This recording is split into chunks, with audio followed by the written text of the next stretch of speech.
Salve, salve, criaturas, tudo bom? Estou aqui com o Lula, da Super Limão, e eu vim contar uma história pra vocês, cara, que vocês não vão acreditar.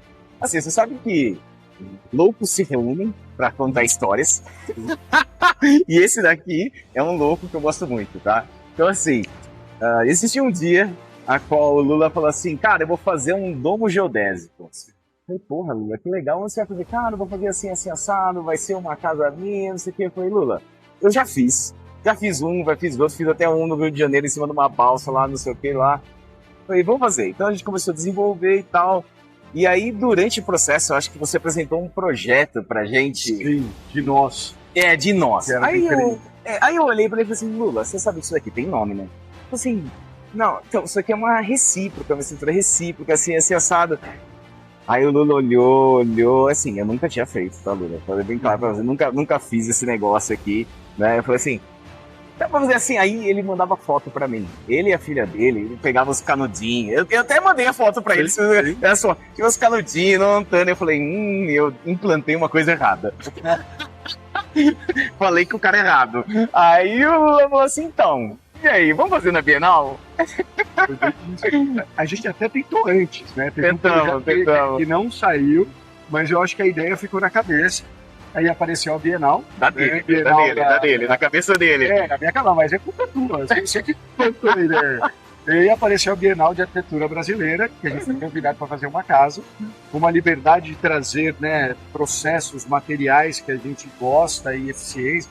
E isso é aquela estrutura mimética, né? Isso é muito legal, o apoio de cada um.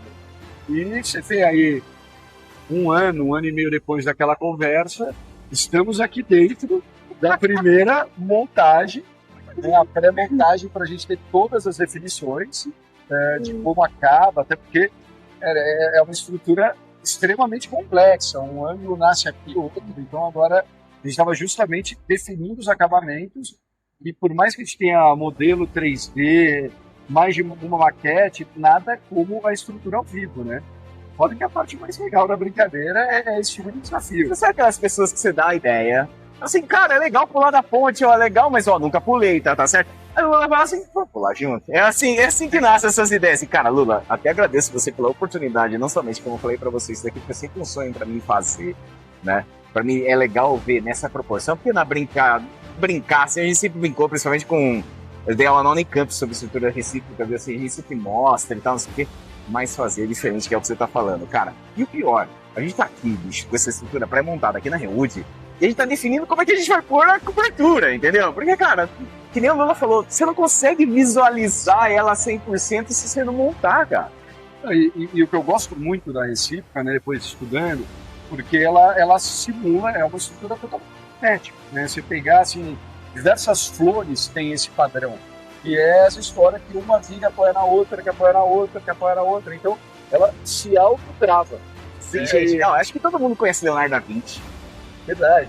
A ponte Leonardo da Vinci é uma estrutura recíproca, só como se fosse uma ponte, que todo mundo já estudou, já viu, já entendeu. E a estrutura recíproca, sim, ela é muito utilizada, principalmente porque ela se autoporta. Então, assim, de forma geral, que nem Lula explicou, ela é uma levanta a outra, que levanta a outra, que levanta a outra, que na verdade forma esse círculo onde você consegue. O mais legal é que, assim, você consegue fazer uma recíproca da recíproca. Então, na ponta de lá, você consegue fazer outro módulo desse, onde você consegue essa cúpula por inteiro. Você cai no fractal. Exatamente. Então, assim, em termos de biofilia, em termos de engenharia, eu acho que uma coisa que se une à outra e ela não se copia, mas se evolui dentro de um elemento estrutural onde se autoporta, né? E a gente tenta, na verdade, evoluir dentro do que a gente tem de visão e possibilidades hoje, sabe? E é muito leve, né? Olha o vão que a gente ganha, legal, cara. limpo, a gente não tem treliça, tesoura, apoio central, nem nada. É um grande vão que funciona como um catavento, um redemoinho, né? Para que ele é muito bonito, assim, internamente vocês vão ver isso aqui montado daqui a pouco na Bienal. É linda, é uma estrutura que dá vontade quase de não cobrir para a gente poder ver ela inteira. Né? O cuidado que a gente está tendo, além de resolver os ângulos, que é uma encrenca, uma linha nasce aqui e termina a outra, como resolver isso, mas manter toda a essência da estrutura aparente para servir como um modelo vivo, né, para inspirar arquitetos, engenheiros, quem for. Cara, me corrija se eu estiver errado, cara. Acredito que a Bienal, na verdade, é como se fosse um passo a mais de uma evolução a qual eventualmente nunca foi feito ou testado, ou nunca ninguém teve coragem de realmente fazer para ver se dá certo. Eu acho que é mais um teste que a gente tá fazendo aqui. E para isso você precisa de loucos como o Lula, tá?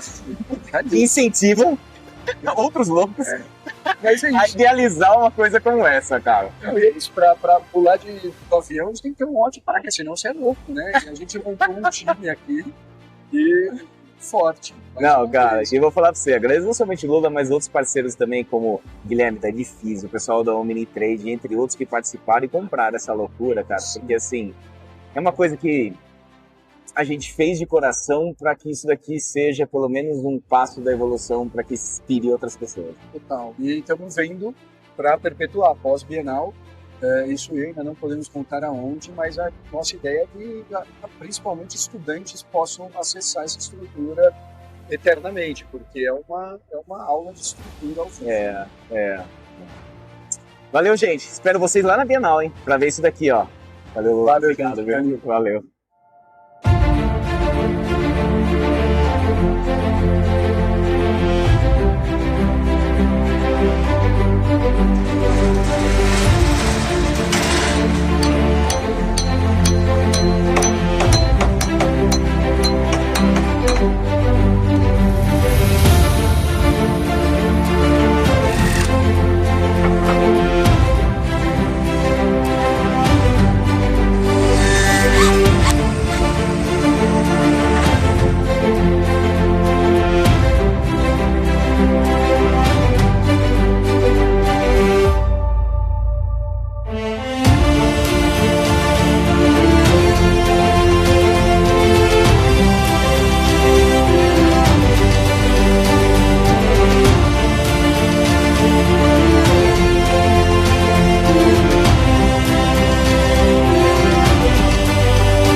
Oi, gente. Finalmente estou aqui na Casa Super Limão, pelo projeto que vocês viram na Rewood.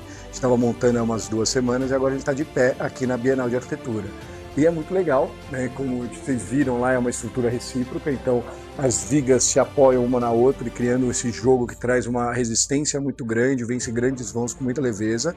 E foi um grande desafio, porque toda essa casa que vocês estão vendo foi montada em 7 dias.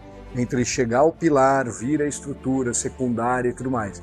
Então foi uma grande orquestra. Moramos aqui no parque por mais ou menos 1 semana e é muito legal ver esse processo feito.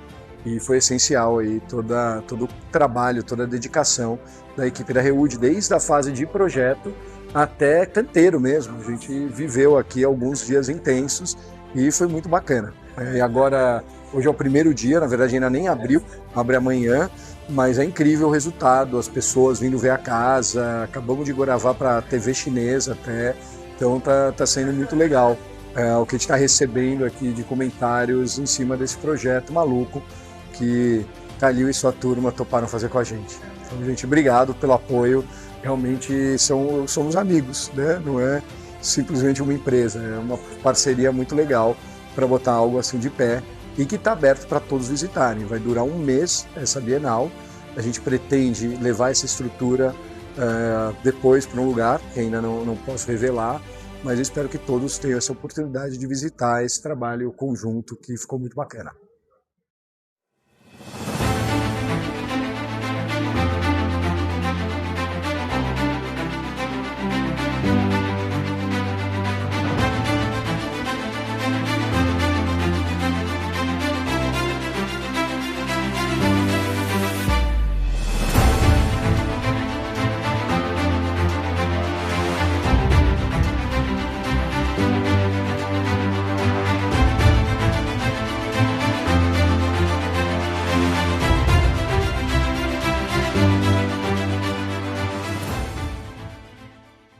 Sou Guilherme de Edifisa, responsável pelo gerenciamento e execução da parte civil da Casa Super Limão na Bienal.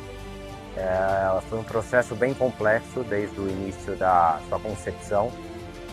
Tivemos um tempo muito curto aí para todo o planejamento decorrente aí da impressão dos pilares, que para nós era o grande senão do processo, né? Ele envolvia uma cura muito pequena, né, para que a gente pudesse transportar os pilares para o campo, e durante esse processo envolvia uma logística grande também de içamento dos pilares para colocação. A preocupação estava toda em volta desses pilares, porque todo o restante de montagem, seja a estrutura da RIUD, seja o fechamento da Omni, seja os fechamentos laterais, todos eles estavam muito bem planejados e organizados, trabalhando com empresas aí competentes que a gente não tinha dúvida nenhuma que pudessem nos entregar aquilo que se esperava. Então, após a colocação dos pilares no dia 15 de março, um domingo à noite, nós começamos a dormir com tranquilidade, porque sabíamos que o processo aconteceria de forma bastante positiva. E assim foi. Dentro do processo de Edifisa, fora essa gestão toda, nós fizemos a fundação para recebimento dos pilares, toda a parte de armação e grout dos pilares impressos, e depois a parte de montagem da elétrica e finalização de pintura das áreas de fechamento. É um processo aí que foi bastante gratificante. Parabenizo a todos, RIUD, Omni, todos os parceiros, Sanlux e principalmente a Super Limão por essa oportunidade.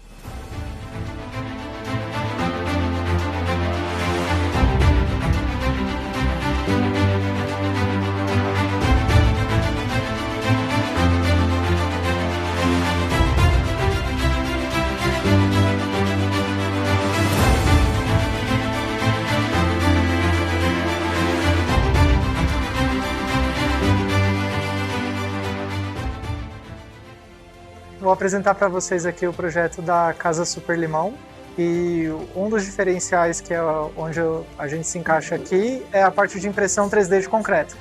Então, se vocês olharem essas paredes que estão aqui atrás da gente, são paredes, elementos de vedação e ao mesmo tempo são pilares. E a sacada deles é que são feitos pela impressão 3D de concreto. E aqui você tem uma redução de uma economia de material. Então aqui já é 70% a menos, porque essas peças são ocas, e esses pilares se conversam com todo o sistema. Então, o sistema de piso, em especial o sistema de cobertura, porque aqui você vê que tem todo um sistema de vigas recíprocas que foram pensados para serem encaixados bem no eixo estrutural do pilar. Então a gente pega uma pequena seção desse pilar e concreta, porque a gente sabe como que vai ser a carga que vai vir da cobertura.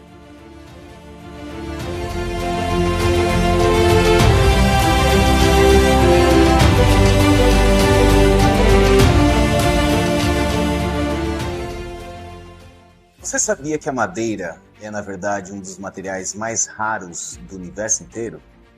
A maioria das pessoas assume que as coisas mais raras devem ser ouro, diamantes ou algum metal cósmico exótico. Mas isso está completamente errado. Ouro e diamantes são incrivelmente comuns no espaço. Planetas inteiros e cinturões de asteroides estão cheios deles. Se você viajasse pelo universo na velocidade da luz, ficaria chocado com a quantidade de ouro e diamantes que encontraria. Mas a madeira, você talvez nunca encontre nenhuma peça, e nenhuma peça única.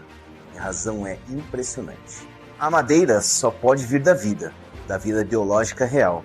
Mesmo hoje, com todos os nossos telescópios e tecnologia, não descobrimos um único planeta em qualquer lugar do universo que tenha florestas, árvores ou qualquer coisa capaz de produzir madeira. Buracos negros podem curvar o espaço-tempo. Supernovas podem criar todos os elementos pesados.